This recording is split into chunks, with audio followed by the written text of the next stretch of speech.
बिस्मिल्लाहिर्रहमानिर्रहीम।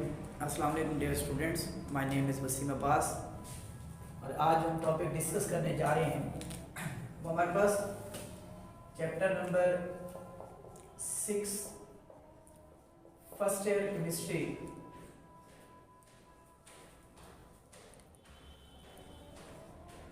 इसका हमारे पास बेटे जो टॉपिक है आज हमारे पास वो है कोवलेंट रेडियाई। अब सबसे पहला पॉइंट जो हमें पता चलना चाहिए वो ये है कि ये रेडियाई क्या होता है।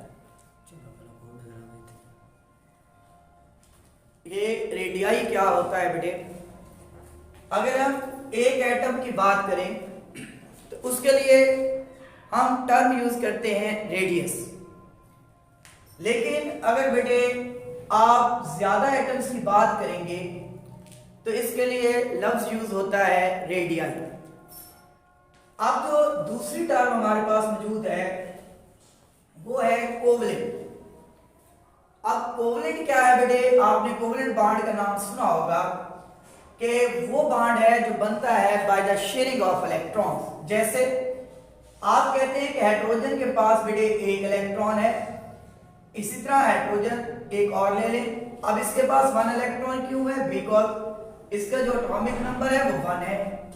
अब क्या होता है बेटे, जब ये आपस में शेयरिंग करते हैं, ये इनकी शेयरिंग होगी। जब ये शेयरिंग करते हैं तो यहां पर एक बॉन्ड बन जाता है और इसको कहा जाता है बेटे कोवलेंट बॉन्ड।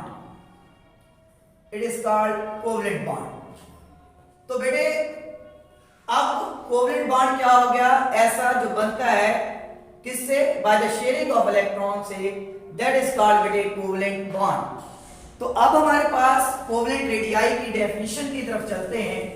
मतलब हमारे पास दो टर्म हमने पढ़ ली, एक अब बेटे आपके पास कोवलेंट, एक आपके पास रेडियाई हो गया और दूसरा कोवलेंट हो गया।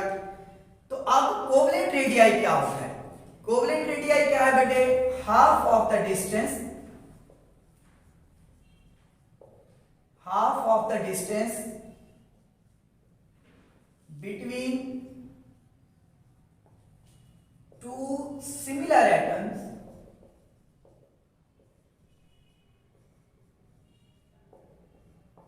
which are covalently bonded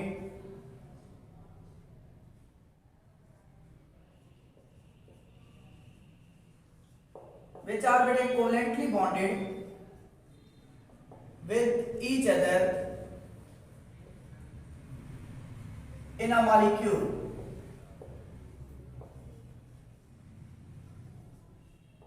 Is called covalent radius.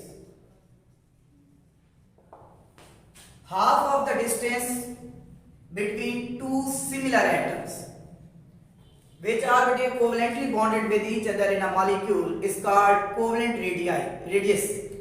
अब एक क्वेश्चन, ये मॉलिक्यूल क्या है। हम क्या बात करते हैं कि हम दो हाइड्रोजन ले लेते हैं बेटे, एक ये मेरे पास है, इसके पास एक इलेक्ट्रॉन है, ये भी दूसरा, इसके पास भी एक इलेक्ट्रॉन है। अगर मैं इनको यूं बनाऊं, ये और ये इसका न्यूक्लियस है बेटे, ये इसका न्यूक्लियस है। अब क्या होता है, और इनके दरमियान ये बना, ये डिस्टेंस है, इसे बॉन्ड लेंथ भी कहते हैं। हम कहते हैं कि ये टोटल बेटे इनके दरमियान जो डिस्टेंस है वो कितना है जी, वो है जी 75.4 पिकोमीटर। यानी ये जो डिस्टेंस है ये बेसिकली किसके दरमियान है, दो हाइड्रोजन एटम्स के दरमियान है।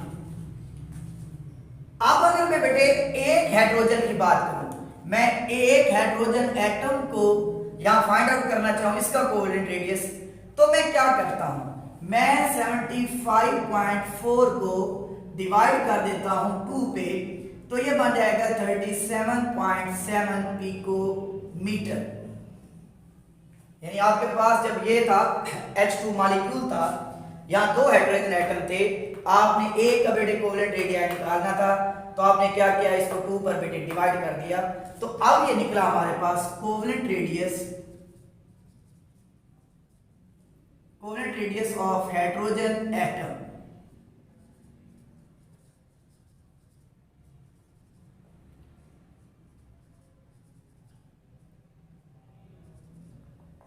अब हमारे पास जो डेफिनेशन बनी बेटे, उस डेफिनेशन की तरफ चलते हैं कि क्या था।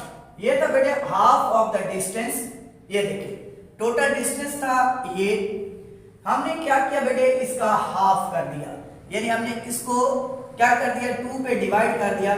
तो ये निकला बेटे 37.7 पिकोमीटर बिटवीन 2 सिमिलर एटम। देखें हाइड्रोजन एक एटम है, ये दूसरा एटम है, ये दोनों सिमिलर एटम है, which are covalently bonded। अच्छा ये क्या था, अभी मैंने कोवेलेंट बॉन्ड की डेफिनेशन पढ़ाई थी कि ये क्या है, जो शेयरिंग ऑफ इलेक्ट्रॉन से बनता है।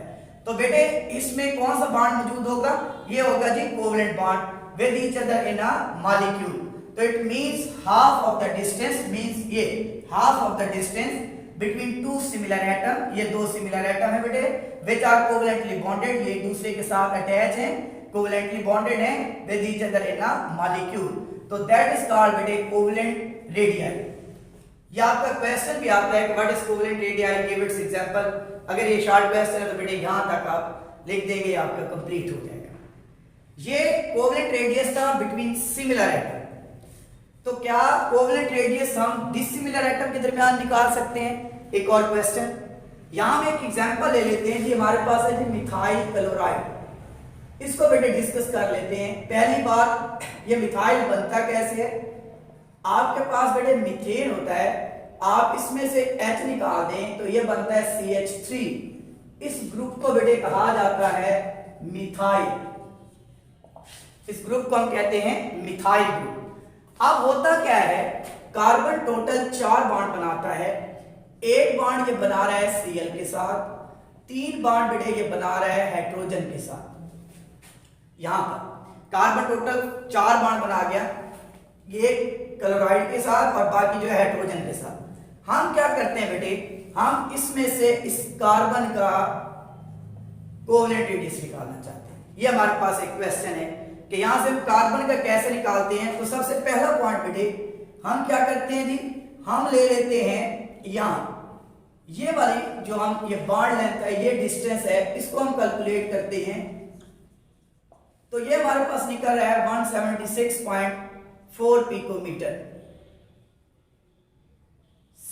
176.7 पिकोमीटर, ये हमारे पास डिस्टेंस निकल रहा है।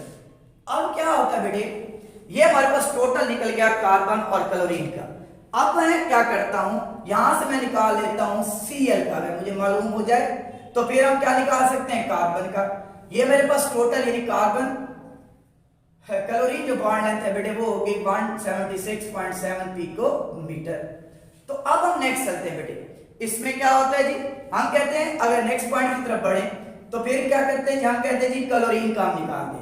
हम कहते हैं ये बेटे 2 आप Cl ले लें, तो इनके दरमियान आप डिस्टेंस मेजर करें और बेटे इसे 2 पर क्या कर दें, डिवाइड। तो ये निकल आएगा एक क्लोरीन का 99.4 पिकोमीटर, ये डिस्टेंस हमारे पास निकलता है। यानी आप 2 सिमिलर Cl ले लें तो बेटे डिस्टेंस को, उसको जो डिस्टेंस आपका निकले उसे 2 पर डिवाइड कर दें, तो ये एक क्लोरीन का निकल आएगा 99.4 पिकोमीटर। अब मेरे पास 2 बातें कंप्लीट हो गई, मेरे पास इसकी भी बेटे निकल आ गया, डिस्टेंस का निकल गया, इसका भी बेटे डिस्टेंस निकल गया। तो हम करते क्या है, हम अगर हमने एक पॉइंट पढ़ा हुआ है कि R बराबर है R पॉजिटिव प्लस बेटे R नेगेटिव, यानी रेडियस आपके पास रेडियस ऑफ कैटायन और रेडियस ऑफ एनायन। यहां से बेटे मैंने R निकालना है, रेडियस ऑफ कैटायन निकालना है, कार्बन निकालना है। तो ये क्या फार्मूला बन जाएगा, R माइनस R नेगेटिव। अब आपके पास उत्तर ये R है, ये आप 176.7 में से माइनस कर दें बेटे 99.4 को, तो ये आपके पास टोटल निकल जाएगा 75.3 पिको 77.3 पिकोमीटर। तो ये आपका टोटल बेटे निकल जाएगा डिस्टेंस 77.3 पिकोमीटर। और ये आपके पास बेटे कोवेलेंट रेडियस होगा, किसका होगा बेटे, कार्बन का होगा। ये कोवेलेंट रेडियस हमारे पास निकल जाएगा। तो 77.3 पिकोमीटर ये है कोवेलेंट रेडियस ऑफ कार्बन। अब एक क्वेश्चन एक और आता है हमारे पास कि भाई कोवेलेंट रेडियस सिमिलर एटम के दरमियान ही क्यों लिखते हैं। डिसिमिलर एटम का हम डायरेक्ट क्यों नहीं निकाल सकते, जैसे इसका था कि टोटल मेजर कर लो और इसको 2 पे डिवाइड कर दो तो आंसर आ जाता है। तो भाई इनका क्यों नहीं निकाल सकते। होता क्या है बेटे, यहां मैं कार्बन और क्लोरीन की बात करूं तो यहां पोजीशन कुछ ये है, इस तरफ जरा, कि ये कार्बन है और क्लोरीन बड़े साइज में। अब आपका ये न्यूक्लियस है और ये न्यूक्लियस है बेटे, आप इनके दरमियान डिस्टेंस मेजर करें तो क्या होगा, ये बेटे क्योंकि सिमिलर नहीं है तो यहां ये इक्वली डिवाइड नहीं होगा, ये डिस्टेंस इक्वल नहीं होगा, इसका स्मॉलर है इसका लार्जर होगा। इस वजह से ये हमेशा सिमिलर के दरमियान होता है क्योंकि इनका साइज सेम होता है। तो इनके दरमियान आप डिस्टेंस मेजर करते हैं, इनके दरमियान कभी बेटे डिस्टेंस मेजर नहीं कर सकते क्योंकि ये इक्वली डिवाइड नहीं होंगे। याद रखें, इनका इक्वली डिस्टेंस नहीं होता, इस वजह से हम कहते हैं कि आप कोवेलेंट रेडियस डिसिमिलर एटम का कभी भी डायरेक्ट नहीं निकालते, सिर्फ इसका निकालते हैं सिमिलर।